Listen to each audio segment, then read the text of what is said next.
nós vamos estudar hoje, dentro do próprio tema do ano, que é esperança, o ano da esperança.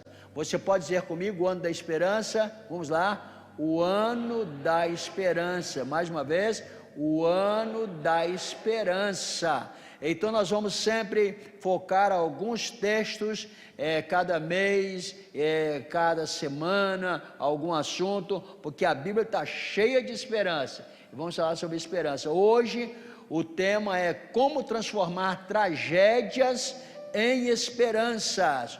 Como transformar tragédias em esperanças. Parece difícil, parece impossível para nós, mas para Deus tudo é possível. Louvado e exaltado seja o nome do Senhor. Eu louvo a Deus pela vida de cada irmão. Então eu vou ler o texto da Bíblia Sagrada, como transformar tragédias em esperanças. Nós vamos ler Gênesis capítulo 37. É lógico que a história que nós vamos mencionar, ela vai bem longa, né? Começa no 37 e vai no Gênesis afora. Mas vamos ler do versículo Gênesis 37, deixa eu diminuir um pouco o tamanho da leitura, mas vamos ler do 12 até o 36.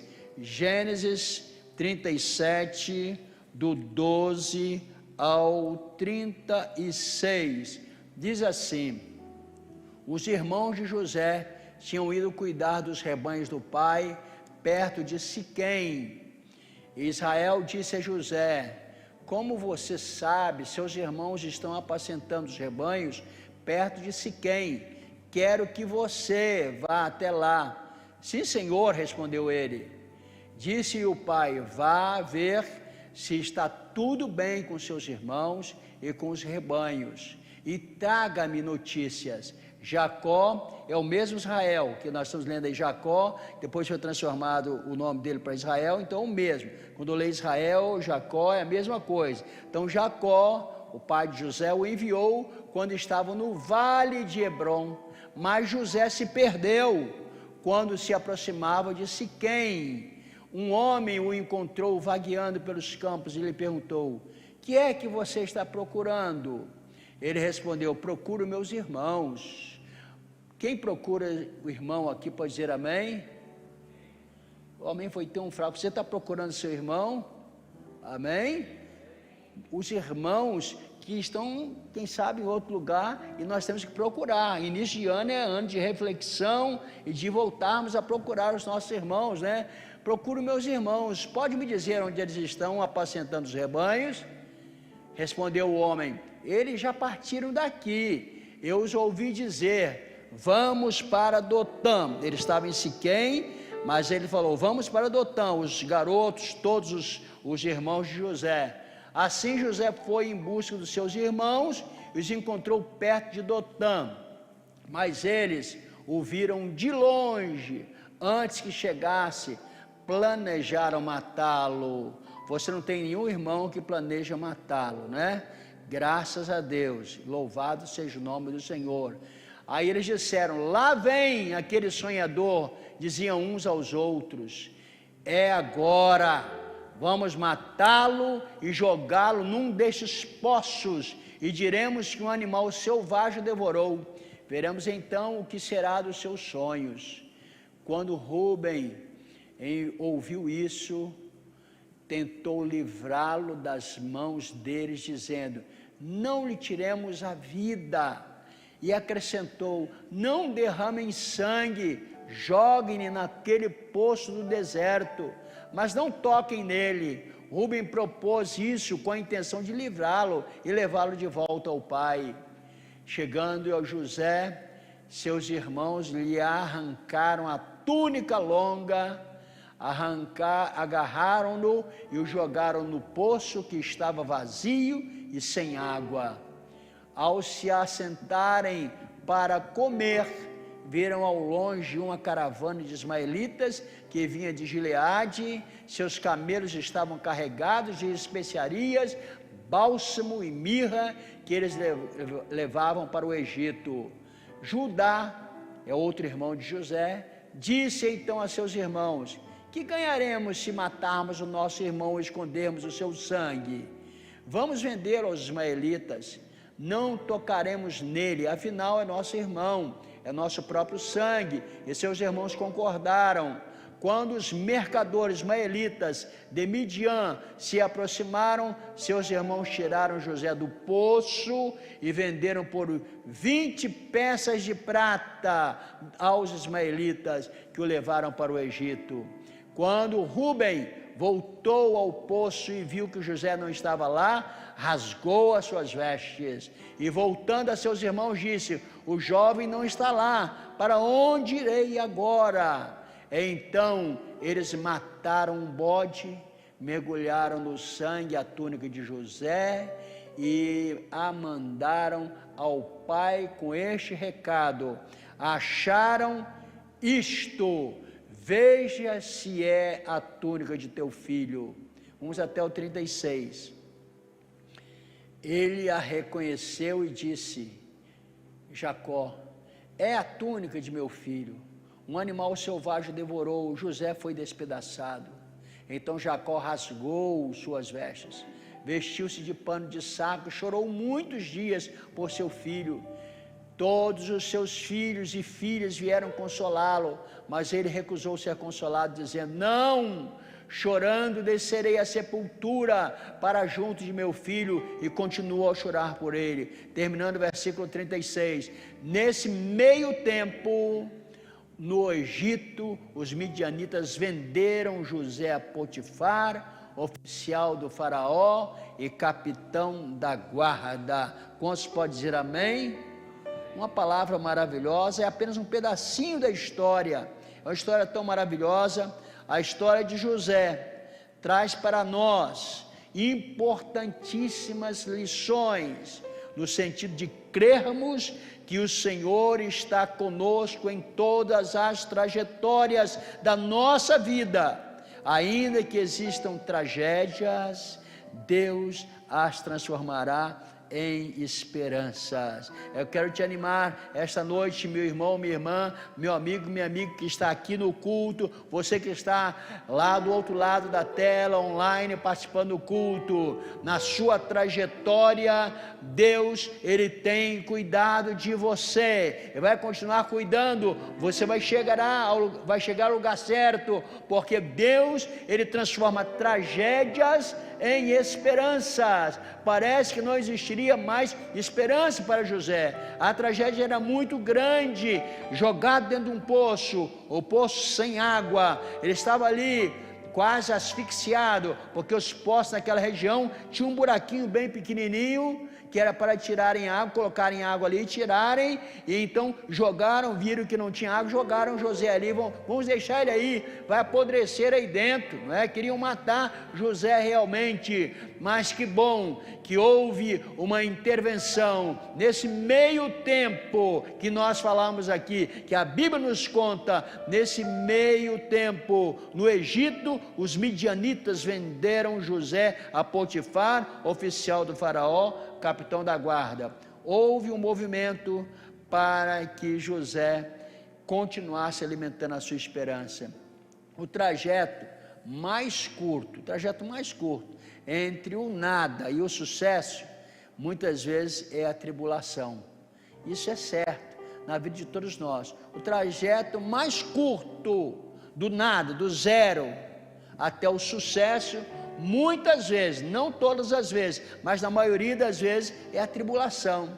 Já viram que para você ter um bom emprego, você até chegar a sair do zero, até chegar no lugar que você quer conquistar, tem muita tribulação, muita luta, mas você não pode perder a esperança. Eu não posso perder a esperança, porque eu creio que o meu Deus é o mesmo Deus de José, é o Deus que sempre transforma tragédias em esperanças.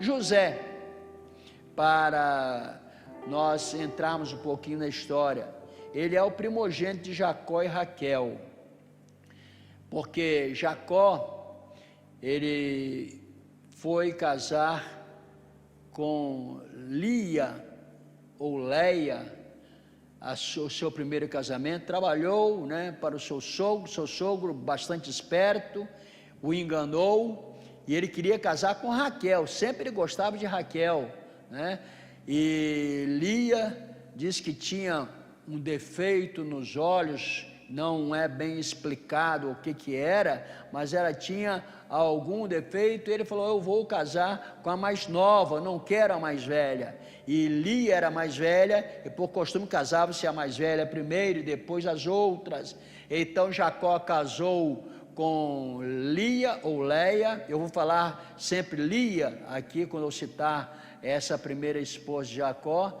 ficou 7 anos trabalhando, para poder conquistar Raquel, depois veio Raquel, o amor da sua vida, sempre tem uma esperança, continue, insista, nós temos que insistir naquilo que nós temos os nossos olhos voltados, onde nós temos os olhos fixos, onde nós estamos planejando chegar, nós queremos chegar lá, haverá tribulações, dificuldades, mas Deus transformará tragédias em esperanças. Jacó esperava casar com Raquel, é lógico que ele teve alguns filhos com Lia, e o primeiro filho que ele teve chamava-se Rúben.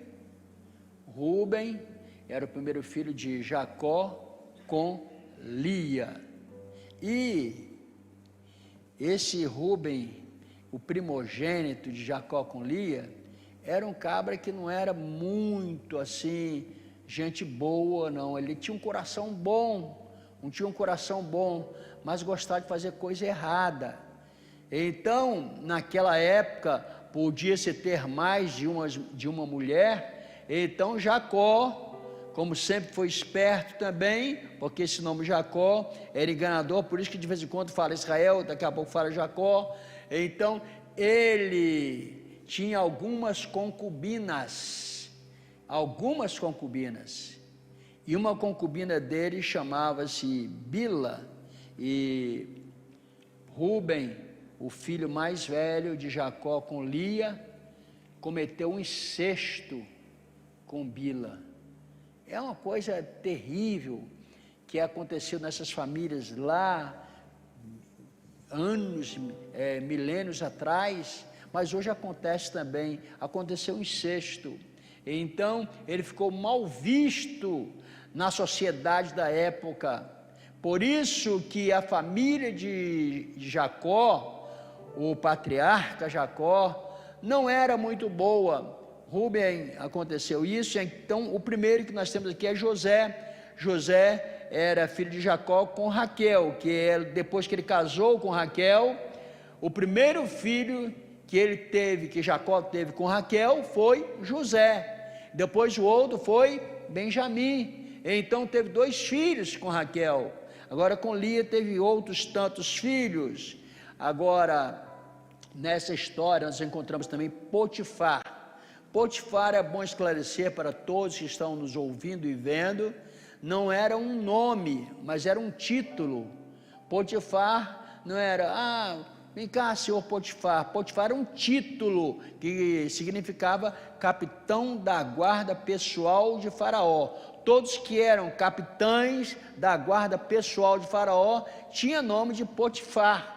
Então existiam alguns Potifares naquela época, né? Então o Potifar daquela época, que era capitão da guarda pessoal de Faraó, que Faraó também era o rei, e possivelmente, esse Faraó dessa história, se vocês leem um pouquinho a história, e principalmente Flávio Joséfo explica bastante isso, então esse rei, esse Faraó, ele era um dos Ixos da 15ª dinastia, então tinha muitas dinastias, então ele era da 15ª dinastia, o faraó dessa época. Tinham vários faraós também, Bom, essa introdução rápida, porque história, nem todo mundo gosta de história, mas é bom para nós guardarmos um pouquinho e entendermos lá o final, né? O final da história, senão nós não vamos entender. Eu quero falar sobre como transformar tragédias em esperanças,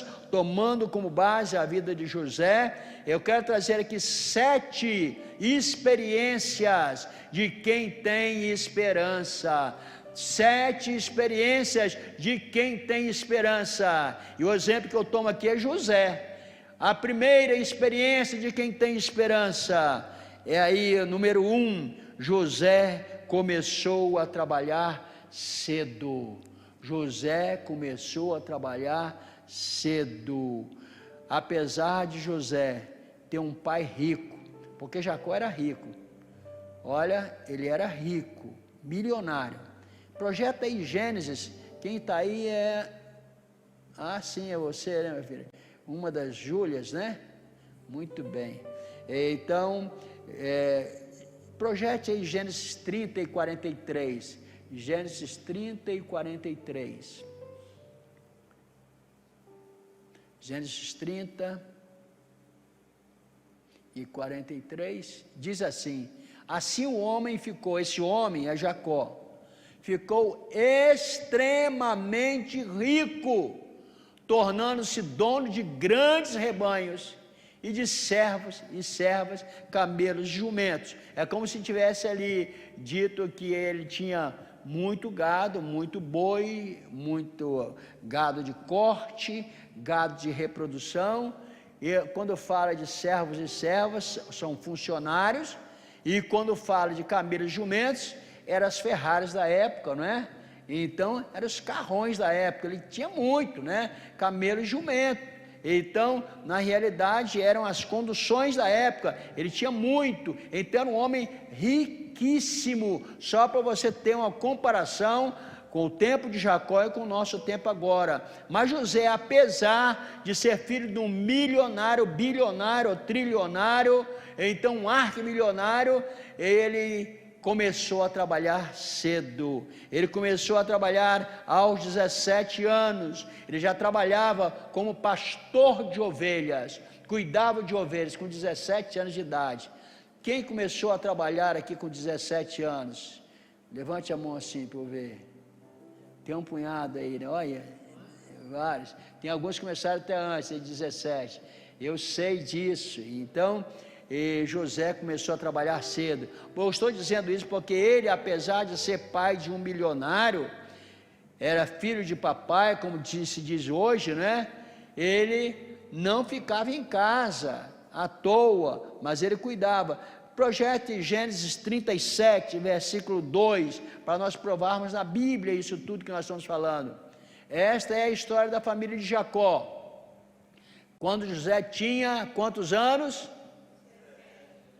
17 anos, pastoreava os rebanhos com seus irmãos, ajudava os filhos de Bila, ajudava os filhos de Bila e os filhos de Zilpa, outra concubina de Jacó. Jacó não era fácil não, né? Então, Bila e os filhos de Zilpa, mulheres de seu pai, e contava ao pai, sempre José contava ao pai a boa fama deles, não é? É assim que está escrito? A má fama deles. Por isso que eu disse, a família de Jacó não era fácil, tinha uma má fama. E José era o filho primogênito de Jacó com Raquel, e Jacó o tinha como filho predileto. Jacó gostava muito de José, fez uma túnica especial, uma túnica assim, tricolor, de 3 cores, bonita, né? E ele se destacava por onde andava, aquela túnica bonita, uma túnica que ia até os pés. Normalmente usava uma túnica que ia até no joelho só, mas a de José ia até os pés, se destacava entre todos. Onde ele passava, alguém dizia: ali está o José, o queridinho do papai Jacó. E os seus irmãos diziam para ele também, e ficavam com ciúmes, além de ficar com ciúmes por causa dos sonhos que ele tinha, porque se você tem sonhos, pode esperar que alguém vai ficar com ciúme de você. Se você tem sonhos, alguém vai ficar com inveja de você, mas tenha perseverança, porque ainda que haja tragédias, a esperança está chegando para você.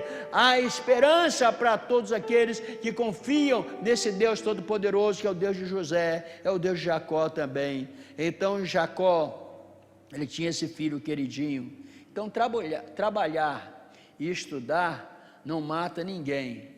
Então, não dá mais tempo. Dá tempo sim, trabalhar e estudar, sempre nós precisamos arrumar um tempo. É lógico, é melhor estudar enquanto é novo, porque depois chega uma certa idade. Eu que tinha que estudar, eu estudei tudo quanto estava mais novo, porque depois você não tem mais ânimo de sentar num banco de escola, ir para o computador, ficar assistindo aulas ali, não é fácil. Agora as aulas online, né, não é brincadeira. Então eu não tenho paciência para isso, né?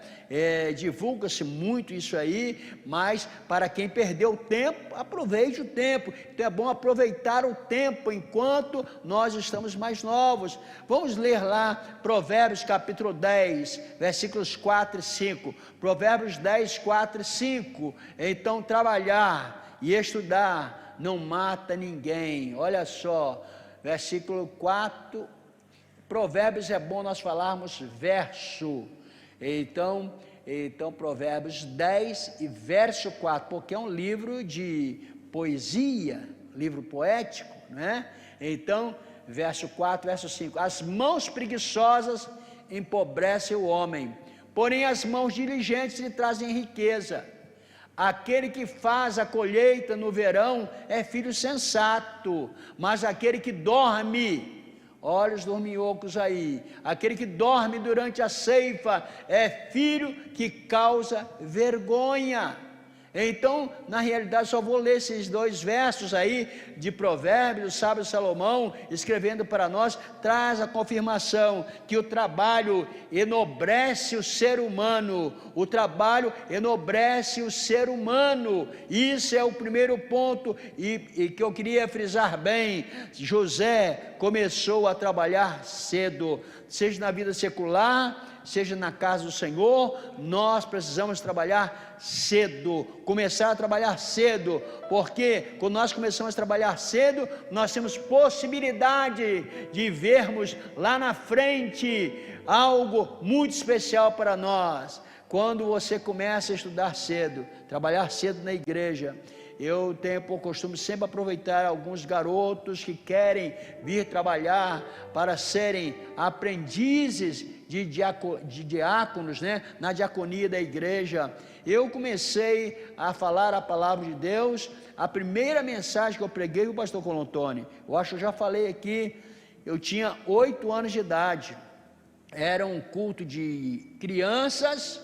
Aí meu pai juntou assim, vai ter o culto das crianças, aí ele falou, quem vai pregar vai ser o Paulinho. Aí eu tremi na base, mas não, então, e as crianças, os meus coleguinhas falaram, você dá para pregar bem, seu pai é pastor, você pede instrução para ele. Eu sou meio marrento, então eu não pedi explicação nenhuma para ele. Eu falei, eu vou ler a Bíblia, né, vou orar, vou meditar e Deus vai me dar a palavra, porque eu ouço falar, meu pai é pastor, ele sempre fala que Deus dá a palavra, ele traz a palavra, nós precisamos estudar, e ele faz nos lembrar. E eu fui procurar na Bíblia, o que eu vou pregar para essa criançada. E no dia que vem criança, e o pastor Alex, vem os pais juntos também, meus pais juntos, né? Então os pais, eu cheguei na igreja, estava lotado, mas já estava com a mensagem afiada. Meu pai nunca me perguntou o que eu ia pregar, e naquele dia perguntou, o que você vai pregar? Eu falei, não, vai chegar lá, só vai ver.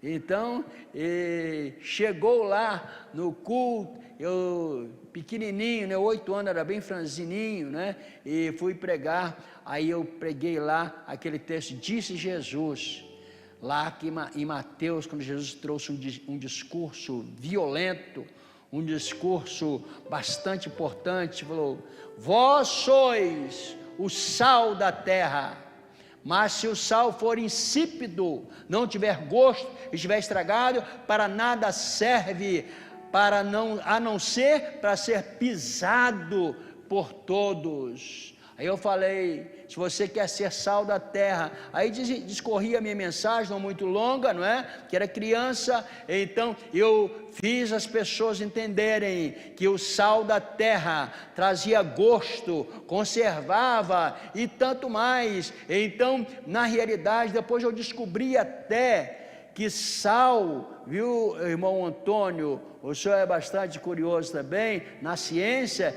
eu descobri que para conservar o sal, quando eles fazem aquela montoeira de sal na beira dos mares, na praia, para ele ficar conservado, porque se chover, uma chuva dessa derrete tudo, então eles tocam fogo, colocam fogo, então cria uma crosta bem forte ali em cima e o sal não derrete. Eu falei, você precisa ser sal e ter fogo na sua vida, para você não ser destruído. Aí discorria aquela mensagem, e até hoje eu sempre guardo no meu coração, que nós devemos ser o sal da terra, e sal que traga gosto, que conserve aquelas pessoas que estão ao nosso redor. Deus, Ele quer que nós tenhamos sal e fogo do Espírito Santo para conservar. Pode notar, a pessoa que talvez é até sal por um momento, daqui a pouco vai desmanchando, com a primeira chuvinha que vem, vai desmanchando, vai desmanchando, vai desmanchando, mas quando o fogo do Espírito Santo, o fogo de Deus, queima, cria uma crosta maravilhosa, e esse sal jamais perderá o sabor. José, ele começou a trabalhar cedo. Eu estou dizendo isso porque é bom começar a trabalhar cedo, estudar cedo também. Eu comecei a trabalhar bem cedo também. Eu fiz um concurso na época e eu tinha 17 anos. 17 anos. A Dedé deve lembrar. Lá em Linhares tinha a superintendência de campanhas de saúde pública. Sempre tive tendência para essa coisa de medicina. Sucam, não sei se alguém conhece Sucam, aqui andava matando mosquito para todo lado e eu usava umas roupas de fardas. Eu fiz concurso para a parte de escritório que tinha lá, houve concurso, eu me inscrevi lá. E meu pai não sabia, meu pai queria que eu estudasse, que eu não ficasse trabalhando, que eu estudasse.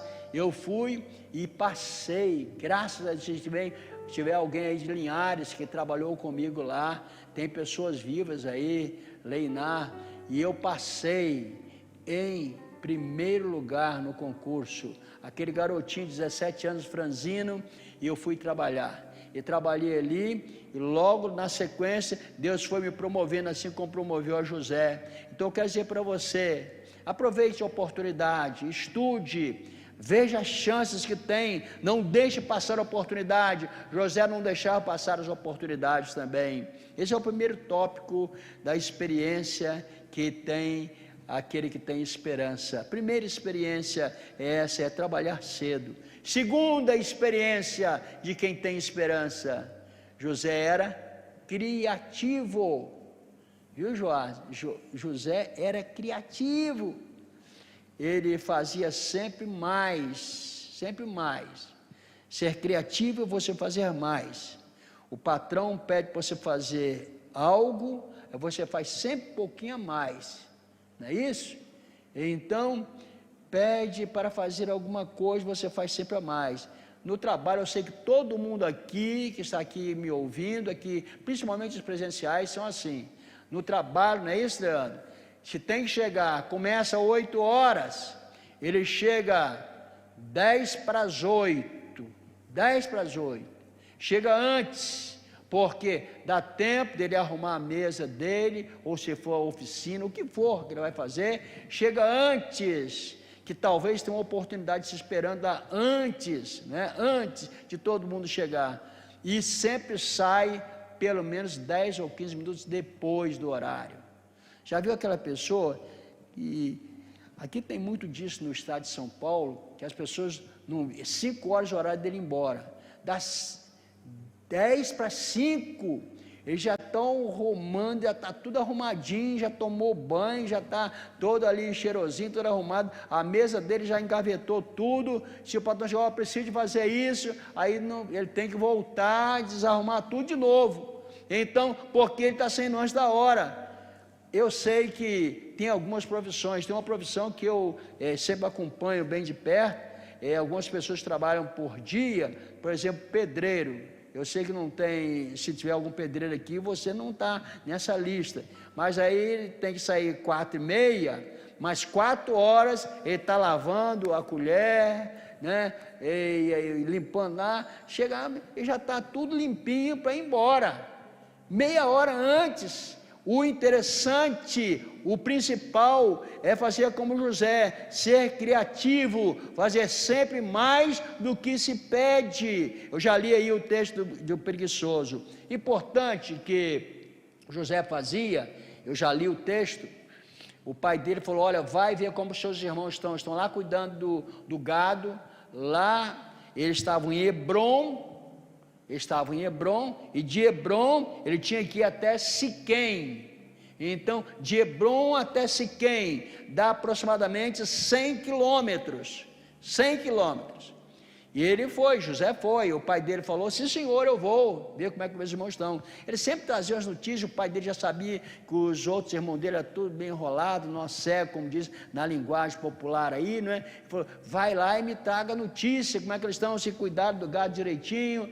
E os meninos que estavam, ao invés de estar em Siquém, que era para estar lá, já tinham ido para Dotã, 36 quilômetros a mais, porque quando ele chegou ali, José, 17 anos, ficou perdido por ali,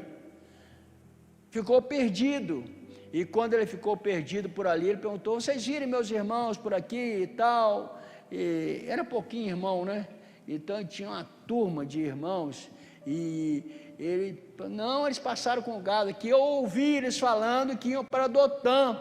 Ele falou, aí ele podia muito bem voltar para casa, já tinha, mas vocês foram para lá, eu não vou atrás deles mais não, vou falar para o meu pai, que eles não estavam lá em Siquém, e voltar para casa e contar para ele. Mas ele falou, sabe de uma coisa, eu vou cumprir a tarefa que meu pai mandou, eu vou encontrar com meus irmãos, onde eles estiverem. E ele foi 36 quilômetros a mais. Quem quer andar 1 quilômetro a mais para achar o seu irmão, pode dizer amém. O amém foi fraco de novo. Quem quer andar alguns quilômetros a mais para encontrar o seu irmão, pode dizer amém. E na realidade é isso. E ele foi para encontrar os seus irmãos, e ele já tinha sonhado alguns sonhos maravilhosos que vocês sabem, e o sonho dele era sempre que ele ia liderar até o sol e a lua, que representavam o pai e a mãe, e todos iam ficar de joelhos diante dele, e os irmãos estavam nervosos com ele, porque você pensa que é maior do que a gente, você pensa que é mais do que nós. Não, você é apenas um garotinho mimado pelo papai, mas não, eles foram caminhando, e as tragédias começam por aí, quando o sonho de José chegou levá-lo até Dotã é lugar de poços, né? Quando chegou ali, os irmãos falaram, lá vem o sonhador, lá vem o irmão que tem sonho. Quem tem sonho aqui pode dizer amém. Quem tem sonho pode dizer amém. Nós estamos começando o ano, nós temos que ter sonhos. Eu tenho sonhos, e eu sei que os sonhos que eu tenho serão cumpridos, ainda que haja tragédias, eu espero que não tenha, mas nós sabemos que a nossa esperança é que os sonhos sejam concretizados. Ele foi até lá, os irmãos gritaram, lá vem o sonhador. Pegaram o menino, tiraram a túnica bonita, aquela túnica que eu falei, com várias cores, né, Juninho? Bonita. Então, aquela túnica tiraram de José, jogaram ele no buraco, no poço. E eu acho interessante, quando você lê esse texto todo, você vai ver, os irmãos são tão malvados, tão sádicos, que jogaram o seu irmão mais novo lá dentro do buraco, e sabe o que eles fizeram? Foram tomar lanche, vocês leram aí, eles foram tomar lanche. Se vocês leem direitinho, vocês vão ver que eles assentaram. Vamos ler aqui para vocês verem. O capítulo 37 de Gênesis, capítulo 37, eu li do 12 a seguir, né? Quando chega aqui, no versículo 23, chegando-se José, no lugar lá em Dotã, seus irmãos lhe arrancaram a túnica longa, agarraram-no e jogaram no poço que estava vazio e sem água. Agora o 25, ao se assentarem para comer, viram ao longe uma caravana de ismaelitas. Veja bem, foram fazer lanche, o menino lá dentro passando fome, eles queriam matar realmente José. Olha que irmãos malvados. Eu sei que não tem desse tipo de irmãos aqui. Espiritualmente tem alguns que ainda representam esses irmãos, jogam o seu irmão espiritual, o seu irmão que nasceu também do mesmo Espírito, que tem o Espírito Santo no seu coração, pega esse irmão, joga no poço e se assentam para fazer festa, se assentam para comer, sabendo que o outro está lá dentro do poço. Diz aqui o texto, verso 25, e aí viram ao longe uma caravana de ismaelitas. Ismaelitas são filhos de Ismael. Ismael, vocês sabem, que é aquele filho de Abraão, né? Aquele primeiro filho de Abraão, e deu os ismaelitas, gente boa, né? Os ismaelitas, e os filhos o outro filho de Jacó deu, que foi transformado em Israel, deu os israelitas. Então vieram os ismaelitas, que vinham de Gileade. Seus caminhos, eu não vou falar de Gileade, porque tem tanta coisa boa, a gente precisa dar uma palavra aqui, somente sobre Gileade. Tem coisa boa em Gileade. Eles iam de lá, olha só, seus camelos estão carregados de especiarias, bálsamo e mirra, que eles levavam para o Egito. Estavam trazendo de Gileade somente o que tinham de bom, especiarias, bálsamo e mirra, que eles estavam levando para o Egito. Então aí, nesse trajeto, quando eles viram que via essa caravana de ismaelitas, eles prenderam José. José, apesar de ser criativo e tudo mais, ele foi vendido para aquela caravana de ismaelitas. Segundo a história nos narra, aquela caravana eram os maiores e melhores comerciantes, compradores de escravos que existiam na época. Melhores comerciantes, compradores de escravos da época. Então eles acharam uma boa oportunidade. Aí pararam e falaram: nós temos um material de primeiríssima para vocês. Qual é esse material? Está lá no poço, vou pegar. Foi lá, pegaram, tiraram José do poço. E o que José falou assim: que bom, meus irmãos tiveram pena de mim, me tiraram aqui do poço. Quem teve a ideia foi Judá. Judá teve essa ideia. Então ele devia ser comerciante, né? Como filho de Jacó, devia ser bom comerciante. Vamos fazer dinheiro com esse menino, né? E quando tiraram José, o que José falou? Olha, agora chegou a hora da minha libertação, vou sair do poço, mas mal sabia ele que ia sair do poço para ser vendido para uma caravana que o levaria para o Egito. E sabe por quanto venderam José? Vocês lembram da leitura que eu fiz? 20 moedas de prata, não é isso? 20 moedas de prata. Se você fizer uma pesquisa nessas 20 moedas de prata, vale muito dinheiro. Alguém fala que vale até $3.000 ou $200 cada moeda. Então, se vocês imaginarem o valor que era 20 moedas de prata, era muita grana. Então, eles encheram o bolso por causa da venda do seu irmãozinho mais novo, mas o irmãozinho mais novo era um irmão que tinha esperança. A tragédia de ser jogado no poço foi transformada em esperança. Quando eles venderam para os ismaelitas, os irmãos pensaram que estavam fazendo o pior para ele, mas não, estavam fazendo o melhor, colocando José justamente numa posição maravilhosa. Deus estava conduzindo José para ser o homem que estaria governando o Egito, estaria administrando as finanças do Egito. Então, venderam José por 20 moedas de prata. Bom, a terceira experiência de alguém que tem esperança, eu vou voltar nesse tópico aqui, mas a terceira experiência, José desempenhava qualquer tarefa. José não começou na vida trabalhando no palácio de Faraó, não. Tem alguém que pensa, só vou pegar esse serviço se for tal, muito bom. Mas ele começou a sua vida, antes de chegar ao palácio, foi empregado doméstico na casa de Potifar, ajudou ali a cuidar das ovelhas do seu pai, do gado do seu pai, mas ele experimentava na sua vida algumas tragédias, porque ele desempenhava qualquer tarefa.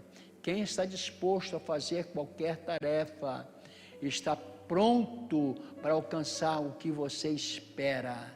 Eu sei que esta noite, uma palavra profética para você, o que você espera, talvez você não vai colocar a mão logo agora, mas você está galgando isso aos poucos, passando de cuidador de gado, passando por mordomo de uma casa, daqui a pouco você pode até ser preso, aprisionado, como José foi, mas o teu lugar é governando, é subindo a rampa do palácio do Egito e governando sobre o Egito. Então, o teu lugar é lá, mas tenha paciência, Deus tem para nós lugares maravilhosos. José desempenhava então tarefa, qualquer que fosse ela. A quarta experiência de quem tem esperança, José era honesto. A mulher de Potifar queria que ele tivesse um caso com ela, e ele era o mordomo que tomava conta de tudo da casa de Potifar. Quando você lê, por exemplo, Gênesis 39, versículo 8, projete Gênesis 39, 8, apenas para exemplificar esse quarto item aqui, a honestidade de José. Mas ele se recusou e lhe disse: meu senhor não se preocupa com coisa alguma de sua casa, e tudo, esse meu senhor que está dizendo é para Potifar, o capitão, guarda pessoal de Faraó. Meu senhor não se preocupa com coisa alguma de sua casa, e tudo o que tem deixou aos meus cuidados. Ele era o mordomo, tomava conta de tudo. Mas nós sabemos que o temor do Senhor é instrução e traz sabedoria para cada um de nós. José tinha temor. Qualquer um que tenha esperança precisa ter esse desempenho que o José teve, desempenhar qualquer tarefa, mas também e ser honesto. Quando nós lemos em ser honesto, eu me lembro de algumas coisas, mas eu vou deixar para outro dia, que o horário já está bem avançado. O quinto item, quando nós falamos de pessoas que têm esperança, a quinta experiência, José deixou marcas positivas. José lhe achou graças aos olhos de Potifar. Gênesis 39, versículo 4, projete aí 39, 4, para nós caminharmos já para encerrar. Agradou-se de José, Potifar, e tornou-o administrador de seus bens. Potifar deixou a seu cuidado a sua casa, e lhe confiou tudo o que possuía. Então, nós sabemos que o Senhor abençoou José, de tal forma, quando ele estava lá cuidando das ovelhas do seu pai, ele era abençoado, porque foi lá que ele teve sonhos.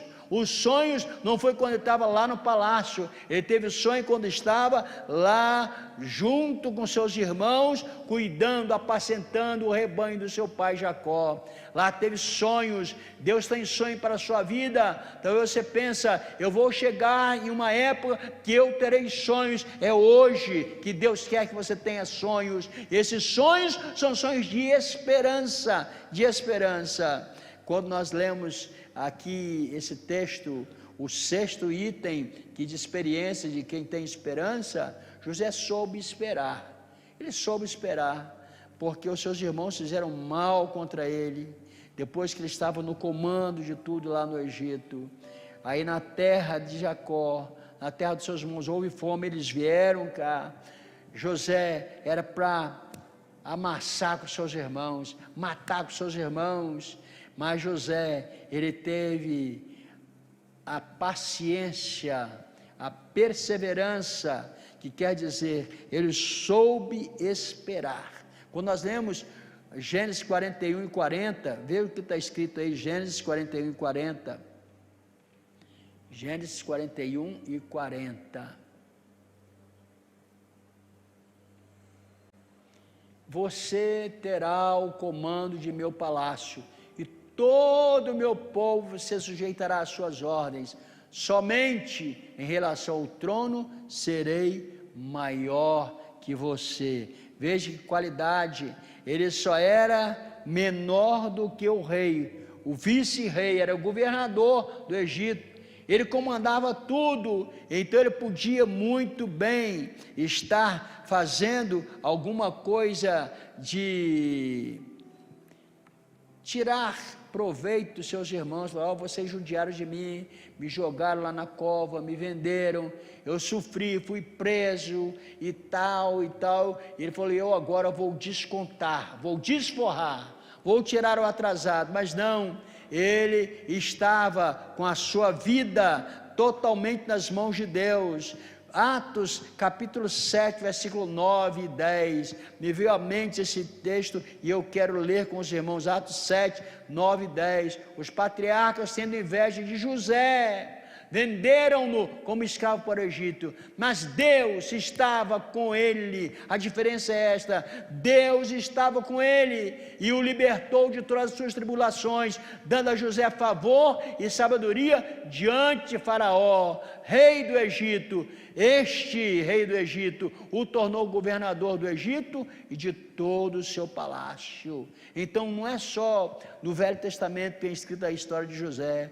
A história de José deixou marcas. Onde nós passamos, ou por onde nós passarmos, nós devemos deixar marcas positivas. Já viu aquele empregado que passa por uma empresa e depois, quando alguém pede informação, alguém fala, não, aquele lá foi o pior empregado que eu tive aqui, o pior funcionário que eu tive aqui, deixou só marca negativa. Mas quando deixa marca positiva, todo mundo dá boa notícia daquela pessoa. Não, essa pessoa é muito boa, eu dou boa referência. Então, deixar marcas positivas é ter boa referência. Em 7º lugar, José tinha esperança e esperou em Deus. Então ele falou, olha, não foi vocês que fizeram mal para mim, vocês fizeram bem. Gênesis 45 e 8, veja aí o que diz José com a sua esperança. Assim não foram vocês que me mandaram para cá, José falando com seus irmãos, mas sim o próprio Deus. Ele me tornou ministro do Faraó e me fez administrador de todo o palácio e governador de todo o Egito. José, ele tinha esperança, esperou em Deus. Ele sabia que Deus é o único que pode trazer para nós o resultado mais positivo que nós esperamos.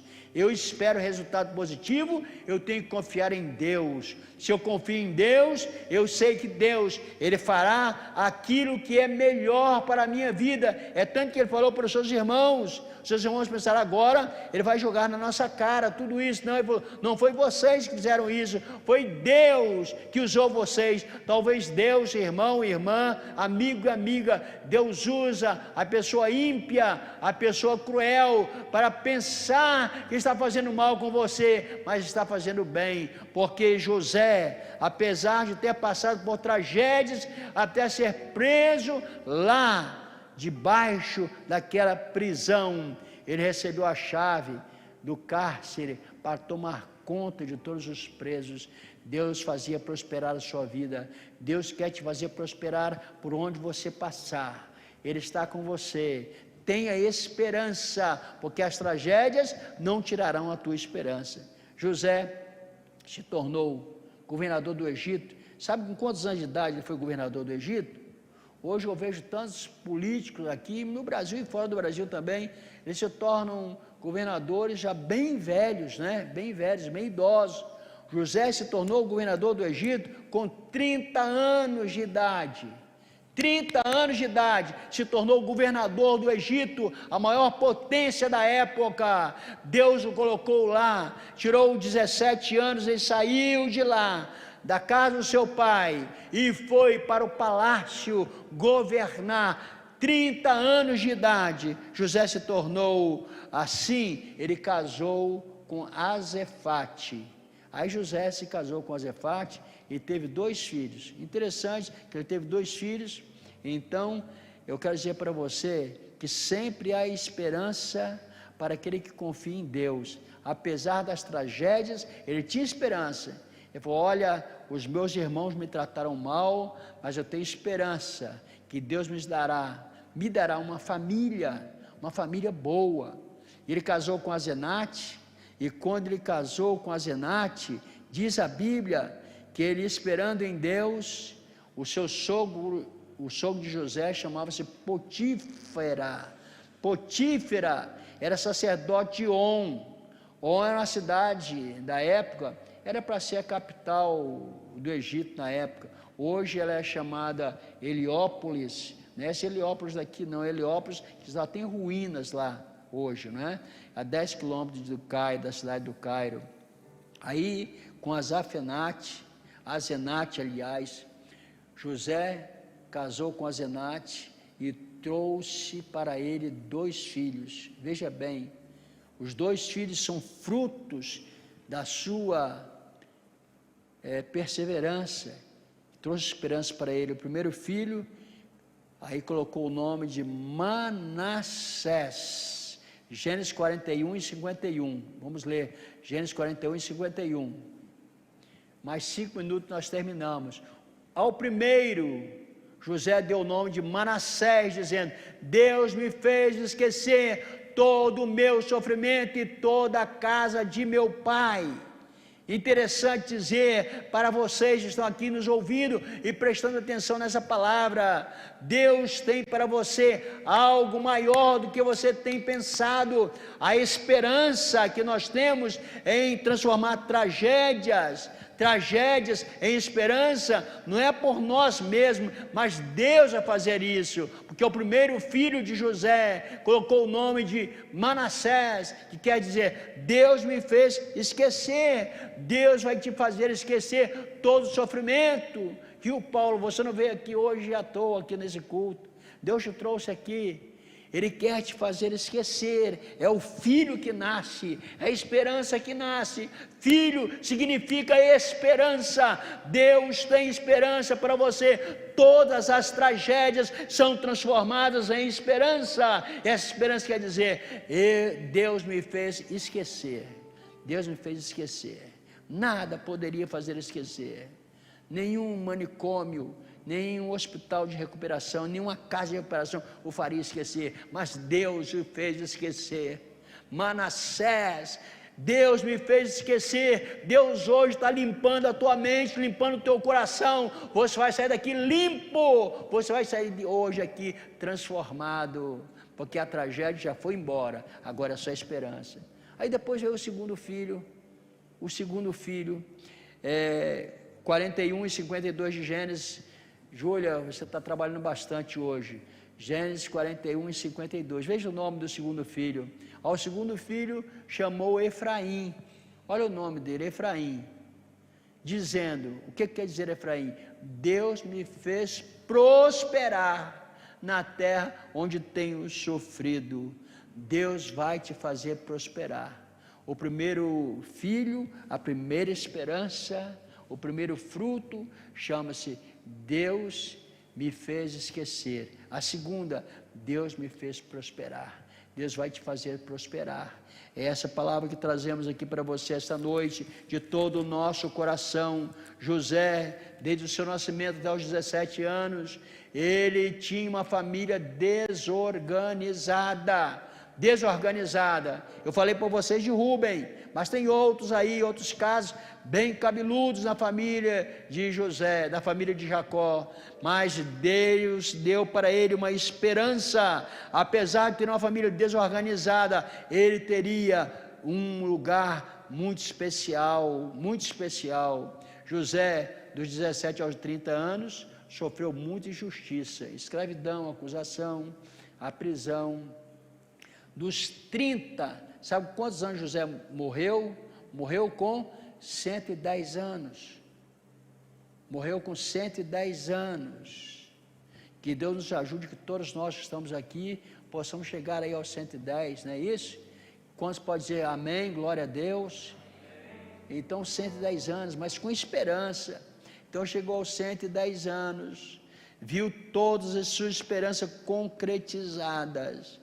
Quem tem esperança é abençoado. Eu quero concluir pedindo para você ficar em pé agora, para nós fazermos uma oração, dizer que nós podemos servir e devemos servir a esse Deus que transforma tragédias em esperanças, e quem tem esperança é abençoado.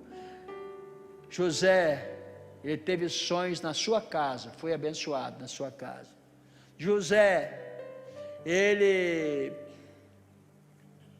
foi liberto de ser morto, porque seu irmão Rubem o livrou.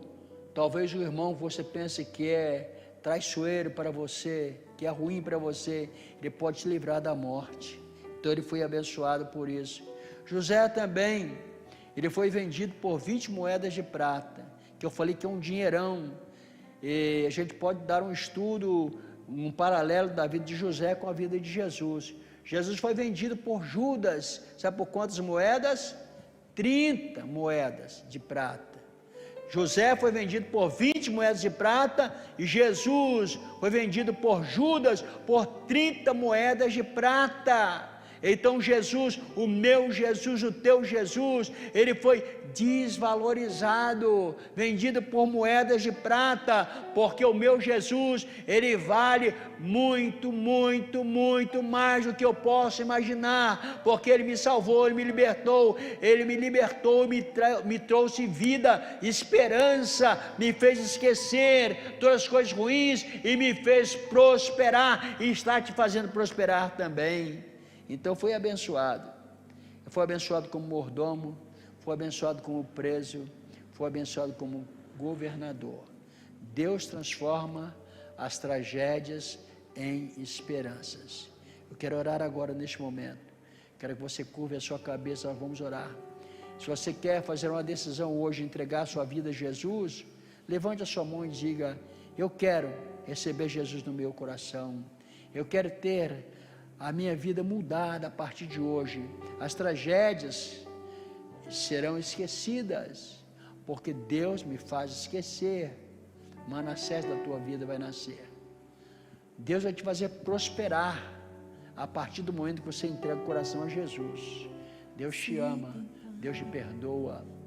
Em segundo lugar, eu quero perguntar se tem alguém afastado do caminho do Senhor. Volte logo, volte correndo, porque Jesus, ele tem esperança para você. Ele tem esperança para você, esperança de você esquecer o passado, esperança de você prosperar.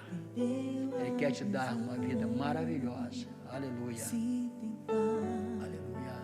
Matar os teus sonhos. Curva a sua cabeça enquanto nós estamos ouvindo essa canção. Nós vamos orar. Aleluia. Se lançaram você numa cova e feriram,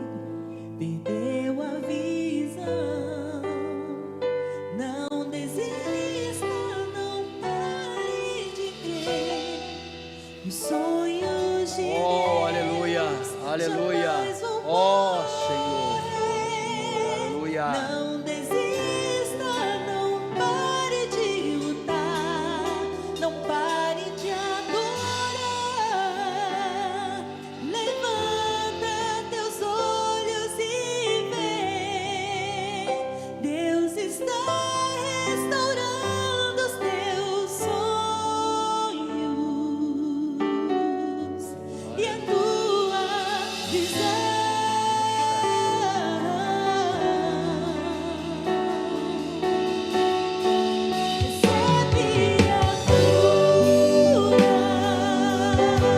Aleluia. Aleluia.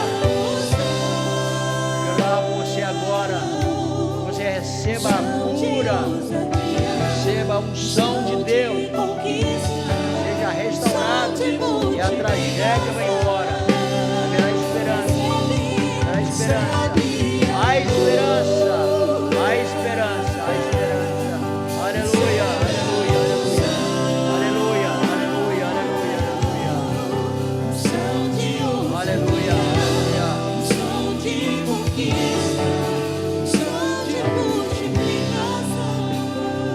Meu Deus e Pai, eu te apresento agora, Senhor, todas as pessoas que neste momento decidiram e querem agora esquecer toda a tragédia, porque tu estás fazendo nascer agora o Manassés na vida desta pessoa e vai fazer esquecer tudo. Ó Senhor, tu está fazendo nascer também o Efraim, te faz prosperar. Ó Senhor, faça prosperar em nome de Jesus. Apresentamos cada vida e te agradecemos no nome de Jesus.